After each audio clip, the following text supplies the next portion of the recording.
ನಮಸ್ತೆ, ಮನೋಲ್ಲಾಸ ಚಾನಲ್ಗೆ ಸ್ವಾಗತ. ಇವತ್ತು ದೇವರ ದರ್ಶನದ ಬಗ್ಗೆ ಒಂದು ಕತೆ ಮೂಲಕ ಹೇಳ್ತಾ ಇದ್ದೇನೆ. ಅದೊಂದು ಸಂಜೆ ರಮಣ ಮಹರ್ಷಿಗಳು ಪ್ರವಚನದ ಸಂದರ್ಭದಲ್ಲಿ ಹೇಳಿದರು, ದೇವರು ಖಂಡಿತವಾಗಿಯೂ ಇದ್ದಾನೆ. ನಾನು ದೇವರನ್ನು ನೋಡಿದ್ದೇನೆ. ದಿನವೂ 3-4 ತಾಸು ದೇವರ ಸೇವೆ ಮಾಡುತ್ತಾ ಆತನೊಂದಿಗೆ ಕಾಲ ಕಳೆಯುತ್ತೇನೆ. ರಮಣ ಮಹರ್ಷಿಗಳನ್ನು ವಿರೋಧಿಸುತ್ತಿದ್ದ ಜನರನ್ನು ಈ ಮಾತುಗಳು ತಲುಪಿದವು. ರಮಣ ಮಹರ್ಷಿಗಳನ್ನು ಜನಗಳು ತುಂಬ ವಿರೋಧಿಸ್ತಿರ್ತಾರೆ. ರಮಣ ಮಹರ್ಷಿಗಳು ಹೇಳಿದ್ರು, ನಾನು ದೇವ್ರನ್ನ ನೋಡಿದ್ದೀನಿ, ಅದನ್ನು ಅವರ ಸೇವೆ ಮಾಡ್ತಾ ಇದ್ದೀನಿ ಅಂದರೂ ಜನಗಳು ನಂಬ್ತಾ ಇರಲಿಲ್ಲ. ಅದೊಂದು ಮಧ್ಯಾಹ್ನ ವಿರೋಧಿ ಗುಂಪಿನ 5-6 ಮಂದಿ ಮುಖಂಡರು ರಮಣರ ಬಳಿ ಬಂದು, ನೀವು ಕಂಡಿರುವ ದೇವರನ್ನು ನಮಗೂ ತೋರಿಸಿ, ಈಗಲೇ ತೋರಿಸಿ ಎಂದು ಪಟ್ಟು ಹಿಡಿದರು. ರಮಣರು ಅವರನ್ನೆಲ್ಲ ಒಮ್ಮೆ ಮಮತೆಯಿಂದ ನೋಡಿ ಮುಗುಳ್ನಕ್ಕರು. ಬಂಧುಗಳೇ, ನಾಳೆ ಬೆಳಗ್ಗೆ ಬೇಗ ಬನ್ನಿ, ಆಗ ನಿಮಗೆಲ್ಲ ದೇವರನ್ನು ತೋರಿಸುತ್ತೇನೆ. ಆ ದೇವರ ಸನ್ನಿಧಿಯಲ್ಲಿ ನಾನು ಏನು ಮಾಡುತ್ತೇನೆ ಎನ್ನುವುದನ್ನು ನೀವೆಲ್ಲ ನೋಡಬಹುದು. ಮರುದಿನ ದೊಡ್ಡ ಸಂಖ್ಯೆಯಲ್ಲಿಯೇ ಜನ ಬಂದರು. ಅವರಿಗೆಲ್ಲ ದೇವರನ್ನು ಕಾಣುವುದಕ್ಕಿಂತ ರಮಣರನ್ನು ಸೋಲಿಸಬೇಕೆಂಬ ಅವಸರ. ಅವರು ಮತ್ತೆ ಒಕ್ಕೊರಲಿಗಿನಿಂದ ಹೇಳಿದರು, ಎಲ್ಲಿದ್ದೇನೆ ನಿಮ್ಮ ದೇವರು? ಎಲ್ಲರೂ ಒಂದೇ ಧ್ವನಿಯಲ್ಲಿ ಒಕ್ಕೊರಲಿನಿಂದ ಕೂಗ್ತಾರೆ, ಎಲ್ಲಿದ್ದಾನೆ ದೇವರು? ಅವನನ್ನು ತೋರಿಸು. ಆ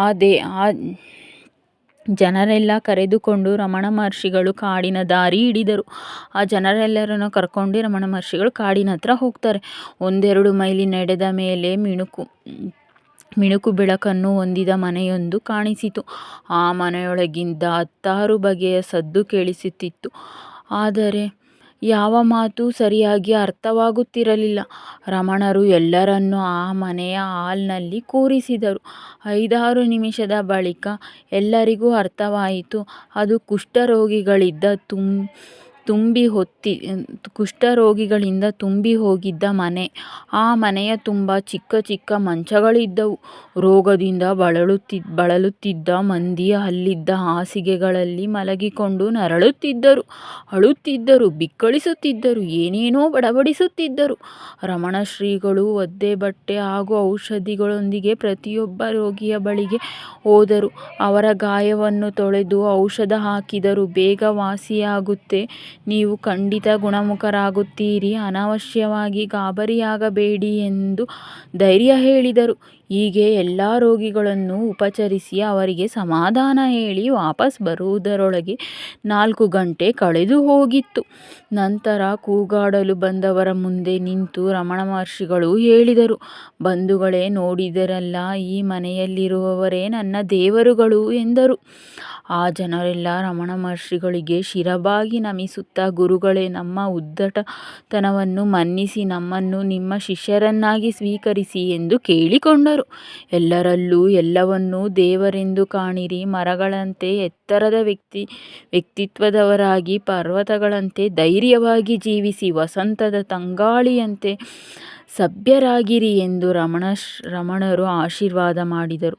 ನಿಜ, ಭಗವಂತನ ದರ್ಶನ ನಾವು ಕೂಡ ಹೀಗೆ ಸಾಧ್ಯವಾಗಿಸಿಕೊಳ್ಳಬಹುದು. ಅದಕ್ಕಾಗಿ ನಮ್ಮ ಸಂವೇದನೆ ಮಿಡಿಯಲಿ, ಅಂತಃಕರಣ ಶುದ್ಧವಾಗಿರಲಿ. ನೋಡಿದ್ರಲ್ಲ ಈ ರಮಣ ಮಹರ್ಷಿಗಳ ಕಥೆನ. ದೇವರ ದರ್ಶನನ ಯಾವ ರೀತಿ ತೋರಿಸ್ತಾರೆ ಜನಗಳಿಗೆ ಅಂತ ಹೇಳ್ಬಿಟ್ಟು. ರಮಣ ಮಹರ್ಷಿಗಳನ್ನು ಜನಗಳು ದೇವರು ಕಂಡಿದ್ದಾನೆ, ರಮಣ ಮಹರ್ಷಿಗಳು ಹೇಳ್ತಾರೆ, ನಾನು ದೇವರು ನೋಡಿದ್ದೀನಿ, ಅವ್ರ ಸೇವೆ ಮಾಡ್ತಾ ಇದ್ದೀನಿ ಅಂದರೂ ಜನಗಳು ನಂಬಿರೋದಿಲ್ಲ. ಅವ್ರನ್ನ ಸಾಕ್ಷಾತ್ ನಾನು ಯಾವ ಥರ ದೇವರ ಸೇವೆನ ಯಾವ ಥರ ಮಾಡ್ತಿದ್ದೀನಿ ಅಂತ ಅವ್ರು ಮಾಡ್ತಕ್ಕಂಥ ಸೇವೆನ ಅಲ್ಲಿ ಕರ್ಕೊಂಡೋಗಿ ತೋರಿಸಿದಾಗ ಜನಗಳು ಯಾವ ರೀತಿ ಪರಿವರ್ತನೆ ಆಗ್ತಾರೆ.